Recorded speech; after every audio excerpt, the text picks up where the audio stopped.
If you feel anxious about spending money, whether it's that you overspend, underspend, or have no idea what is okay to spend, then this money system might be the life changing solution that you need. I know that personally it has allowed me to start building money skills that I was completely missing. So today I'm going to break down what's going on with your anxiety in like a holistic systems based way so you actually understand why you are experiencing the feelings you are on multiple different levels and what you can do to finally make them go away and to feel that you are in control and confident about your finances for perhaps the first time in your life. We're going to run through why you feel the way you do, what that tells us about your internal systems, how your new habits are going to upgrade that system and support your feelings and your actions and your money reality. But before we get to that, hi, if you're new here, my name is Nikki, and I love threading through how our neurobiology and the internal systems and beliefs inside us create our experience of reality and the actions and behaviors we are taking so that we can reverse engineer that and understand what we need to change inside ourselves to change the reality outside ourselves. Let's dive into why money makes you feel so anxious. The first is that there is a lack of awareness. Most likely, if you feel uncomfortable about your money, you're not looking at it, are you? You probably hate sitting down to do your weekly finances or your monthly finances or your yearly taxes, and you're struggling to keep everything organized. And this lack of awareness creates uncertainty in the brain. If I were to explain this simply, why this is a problem, imagine that you just watched the latest season of Umbrella Academy and I asked you to explain to me what the plot of the show was. If you've watched the show, you can tell me easily this is what happened. Now, if you haven't watched the show, your brain is going to freak out because it has none of the information.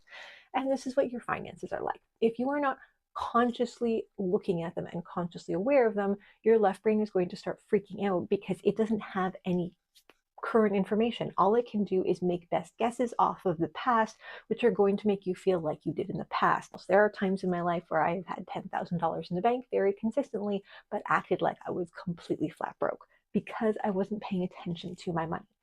Why do we have this lack of awareness? Why don't we just sit down and look at it? And there's a couple of different reasons for this that all intermingle.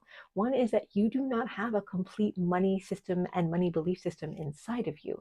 And what that means is if you imagine that the human is just a biological robot, it needs to be programmed, not just like the brain, but also the body needs programming to know exactly what to do in what sequence. If you were not raised in an environment where you picked up that sequence and it was ingrained into your body, then you don't have that program. Money comes in, you know you should do something with it, but you don't know when, you don't know where, and it feels uncomfortable. So you just keep defaulting to the old system, which is like just don't look at it and go about your day. So your old habit keeps repeating itself and you keep not being aware of your money because that's what you've always done. It's totally human. You're not doing anything wrong. The other reason that we're doing this, even if we're kind of aware of a system that we want to get into our body, we can have trouble programming the body because of all of the uncomfortable feelings inside the body. This is where my love of neurobiology comes in, because every single human being has a bioelectric field. I'm not going to get into the explanation of it today, but you can check some of my earlier, not very good videos if you would like to understand what it is and how it works a little bit. If you are experiencing feelings of fear or anger or anxiety, these are signs that there are great distortions in your bioelectric field, which means that there are kind of blackouts in different places and the communications aren't getting through, which means you can't think very clearly, and which means that new information, like new habits you are trying so hard to build about doing the money, are not getting into your body. And just like the incomplete system, these feelings also probably came to you from earlier experiences you had in childhood. This is where the psychology stage comes in, which is where most people stop and focus on that, just say you have fear stories because your parents taught you fear stories and you just have to get over it. To spend a minute explaining this to you, when you picked up whatever your parents' money habits were, what you were doing was picking up their incomplete money system. You can't have a system that's more developed than theirs unless you develop it yourself. So that's just came into you automatically, not your fault.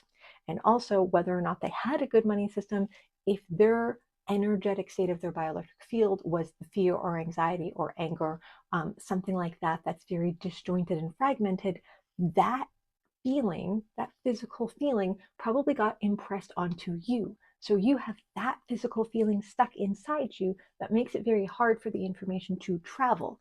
Thus, You keep repeating yourself again and again because the feeling and the system are incomplete and they are having trouble upgrading. The very last reason, which is not as intermingled with the rest of this package, is decision fatigue. Humans have not always used money to fulfill every single survival need that we have had. Even if we go back 100 or 200 years ago, if you needed to get a gift for someone, you probably weren't buying it. You could very easily be making the decision of, am I making this person socks or a sweater or a cake? And then do that. And that's a lot easier than deciding, what am I getting them for a birthday gift? How much is okay to spend on this birthday gift? And how much money is it okay to spend on myself if I want something?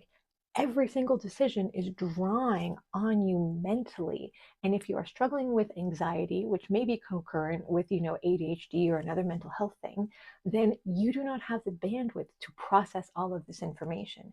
And processing these questions could be simple if you had a complete money story and the good feelings in your body of information flowing well, but you don't have that because you have anxiety. So the small questions can add up really quickly to draining you out.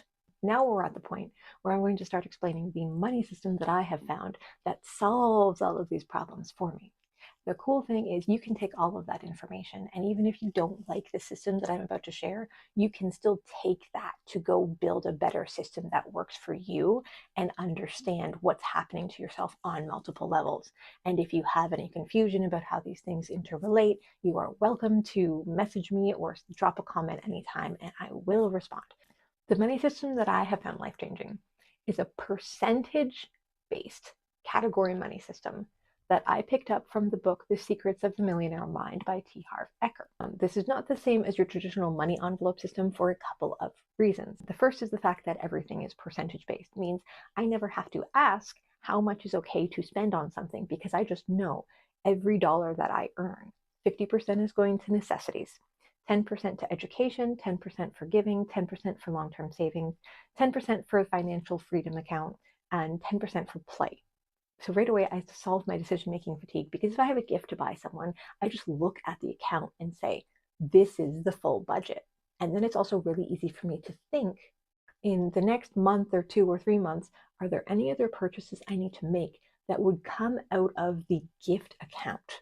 That makes it so much easier for my brain than just saying, do I have to buy anything for anybody else?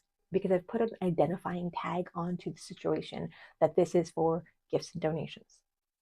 Another thing that's really, really cool about this money system is the play account, because so many of us struggle to spend money on ourselves, or we spend too much money on ourselves.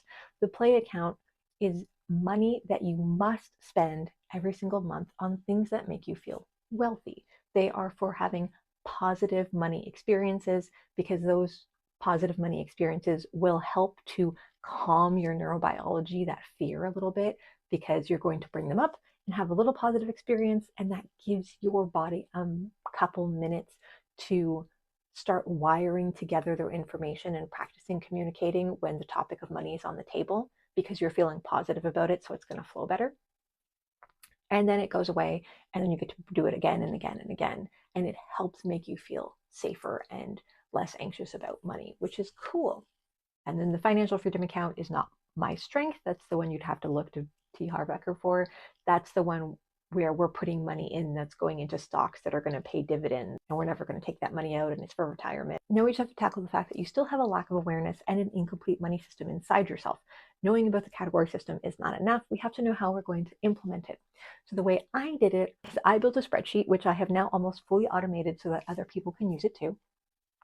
And every single Monday, I sit down and process my finances from the last week of my life. But the important part of why I do this is because it forces my eyes and my brain to consciously be aware of things that I am spending money on. It's just looking at how much money came in, how do we split this across the accounts, and then the sheet tells me, oh, you spent $31 on your play account with your TD Visa card, and then I go and I physically move the money into all of the different accounts so that all of my credit cards are zeroed out again, so that when the next week of expenses comes up and the next opportunity to give a gift or purchase something for myself, I can look at my account and have a very up-to-date understanding that this is exactly how much is in the budget that I can spend.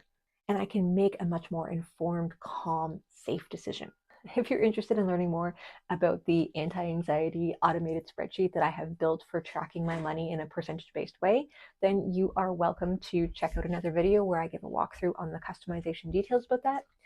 Or if you'd like a simple summary, you can check the product page through the link below. Thanks and have a really great day.